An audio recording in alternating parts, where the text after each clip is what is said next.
Hello, this is Tim on a Saturday, and as I said the other day, at the moment it seems I only open a newspaper or switch on the computer and there's another alarming news story. And today it's about travel between Britain and France, and everything seems to be constantly changing. Um, it's all about, to me, it's all about leadership, and leadership, I think, is about coherence, not consistency. I don't mind a U-turn. I don't mind somebody who does. Mrs. Thatcher famously said, "U-turn if you want to. The lady's not for turning." One of the best lines that was ever written for her, and she still got it wrong. But I think Mrs. Thatcher made a lot of U-turns in her life, but that wasn't the impression we got at the time because her leadership seemed so coherent, so forceful, for good or for bad. A good leader. I remember about 10 years ago I made a little film. It got an award about how to be boss, how to be a good leader. And oddly, I did caricatures of lots of the leaders that I knew at the time, and so many of them are still in place. One of them, oddly, was Boris, but no sign anywhere of Mrs. May. I don't think Theresa May figured in that leadership collection, but there we are. Some leaders are good, some leaders are bad, but leadership is about a coherent message, and a message which would be transformative for good or for bad. On the one hand, you've got that sort of servant leader, someone like Martin Luther King. On the other hand, you've got the optimistic, bombastic lion of a man like Churchill. But even though he's sort of pushing forward and leading from the front, he's still saying all the time, he's making a huge effort to be one of us, giving, forgiving, participating himself in the struggle. But at the moment, what we seem to have is a global movement towards a sort of lack of personality and a growth in anxiety. Leadership by committee, and not very good leadership at that. A recipe, it seems, for chaos. This morning we have, hello, sorry, we're being interrupted. My leadership skills are required. This morning we had a story from a fellow connected with aviation called Willie Walsh, and he's complaining. He's a fellow. He's part of a thing called YATA. YATA. She's going to go into the shade. There we are. We go into the shade. And this is the Aviation Association.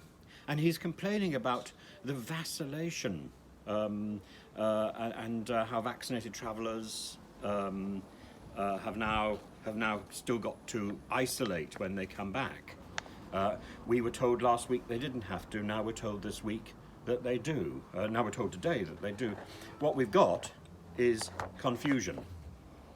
And in a way, you can say, I understand this. We've got three out-of-control variants. One first identified in the UK, one first identified in South Africa, one first identified in Brazil. And the nomenclature is just defeating us all, really. Should we be using Greek letters to identify them? Who knows? We need vigilance, and then we need decision. And what we are faced with is distraction and dithering. What we need, I think, is a vaccine. What we've got is vacillation. Global uncertainty is met by national uncertainty and personal uncertainty. It's just a circle of uncertainty. There's a thing called the World Uncertainty Index. People, I think this is a thing devised by the International Monetary Fund. So people are making money out of our uncertainty. It was at a record high last year at spring when the pandemic was first announced. But a year later, in March this year, it's at a 14-year low. Isn't that interesting? We need to take control of our situation, we need the reassurance of leadership that is going to say, well, yes, there are uncertainties, and this is the way we're going. We need to be in the hands of somebody who's prepared to say, I can make a decision given the facts that are presented to me. This is in fact, there are two types of decisions. This is a reversible decision, and this is an irreversible decision. And what we're getting is, because of political pressure, Boris and his chums are claiming that things which actually are reversible decisions are irreversible. And then they find, a little bit down the line, that they're having to reverse those decisions.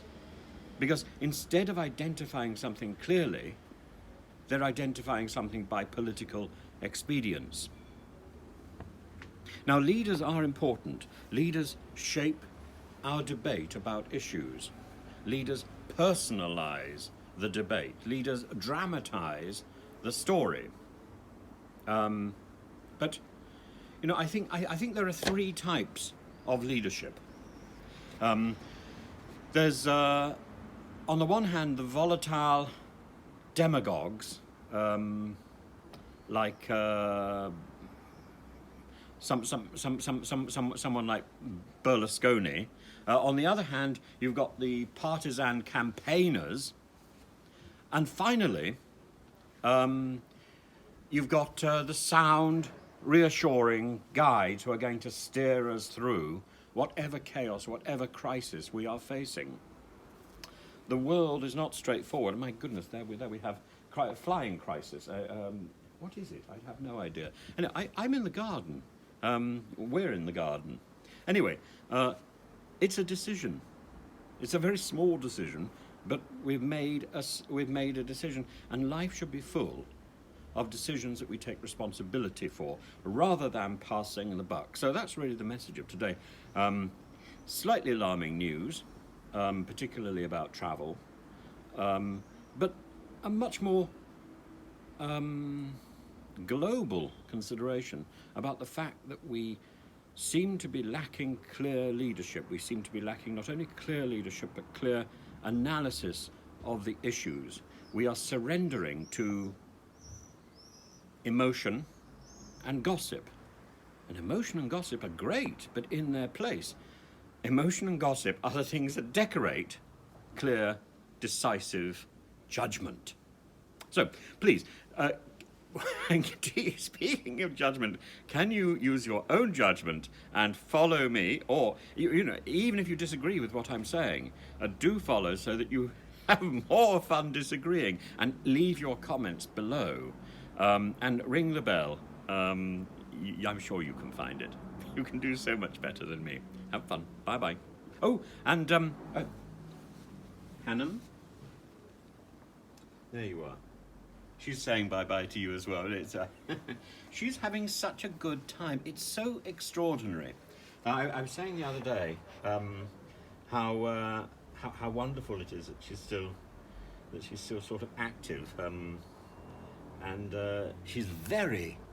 I think as she's got older, she's become significantly more vocal. It's like having Queen Victoria in the room.